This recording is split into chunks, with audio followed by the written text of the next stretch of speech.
అమెరికాలో చట్టాలు చాలా పటిష్టంగా ఉంటాయి. మనకు మళ్ళీ ఇక్కడ రాజకీయ నాయకులు ఇష్టారాజ్యంగా పోలీసులు పనిచేయడం, కేసులు దొంగ కేసులు పెట్టుకోవడం ఇట్లాంటివి ఉండవు. అక్కడ ఒరిజినల్ కేసులే పెడతారు. అట్ ద సేమ్ టైం ఎవరి బెదిరింపులకో తలగ్గకుండా అక్కడ పరిష్కారాలు కూడా జరుగుతాయి.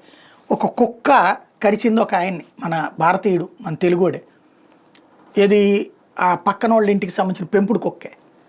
దాని మీదన అతని న్యాయ పోరాటానికి దాదాపు 15 లక్షల రూపాయలు డబ్బులు వచ్చినాయి. సూర్యాపేట జిల్లా చింతలపాలెం మండలం సోమనాద్రిగూడానికి చెందిన కిషోర్ వెలవంకర్ని అమెరికాలో 15 ఏళ్ల తర్వాత న్యాయం లభించింది. ఉద్యోగం కోసం అమెరికా వెళ్ళిన ఆయన 2010లో రోడ్ ఐలాండ్లో అద్దెంటి కోసం కార్లా అనే ఇంటికి వెళ్తే వాళ్ళ పెంపుడుకు ఒక కిషోర్ మీద దాడి చేసి కరిచింది. దీంతో వైద్య ఖర్చులకు $600 ఇస్తానని కార్లా హామీ ఇచ్చింది.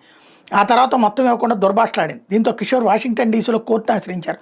వాదనల తర్వాత ఆయనకు అనుకూలంగా అదే ఏడాది కోర్టు తీర్పిచ్చింది. వైద్య ఖర్చులు, న్యాయ ఖర్చులు, పరిహారం, వడ్డీ కలిపి $10,359 బాధితుడికి ఇవ్వాలని ఆదేశించింది.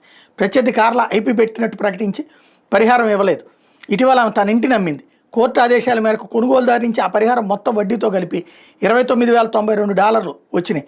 లాయర్ ఫీజులు, ఇతర ఖర్చులు పోను తన ఖాతాలో $18,428 అంటే 15.73 లక్షలు గత నెల 25ని జమ అయ్యాయని కిషోర్ గురువారం నాడు వెల్లడించారు. ప్రస్తుతం తన కెనడాలో నివాసం ఉంటున్నానని చెప్పారు.